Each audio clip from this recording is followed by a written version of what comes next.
Toshkent shahar Bektemir tumanida 2,5 sotuvlik hovlimizga chiqqan 4 xona plus hol plus podval bo'tdi. Tashqarida bitta sanuzeli bor. Hovlisi naves qilingan, remontlari juda ham chiroyli.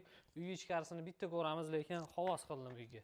Kirganimizda chap qo'lda bitta detskiy xona bo'tdi. Uyimizda hamma jihozlari joyida qo'yapti. Uyi narxi 140 ming dollar bo'tdi, lekin puliga bu qo'yotgan texnikalar, mebel narsalari arziydigan, kelishadigan joyi bor deyaptilar. Kelib ko'rsanglar, yo'qsa ozgina savdosini qilsa bo'ladi. Bu hol bo'yapti. Holi ham yaxshigina katta, televizorlar o'rnatilgan, divan, kreslo hammasi bor.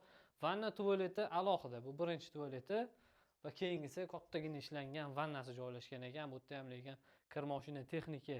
Xo'p, bu spalni bo'yapti. Spalnining ichida yana bitta sanuzeli bor. Ichkarida eshik, televizor, mebel hammasi zo'r bo'yapti va keyingisi mehmonxona bo'yapti. Mehmonxonada ham ama cho'tki mebellari bilan hamma narsa kondisioner, kamida 2 yo 3 ta ko'rdim. Bu yerda orqa hovliga chiqadigan eshik bor. Orqa tarafida ham havo aylanishiga joy qilingan. Eng chiroyli joylardan bittasiga kiramiz. Podvor qismini bitta ko'ringlar. Podvor qismiga tushamiz. Mana tomlarga qo'shiladigan mana shudir.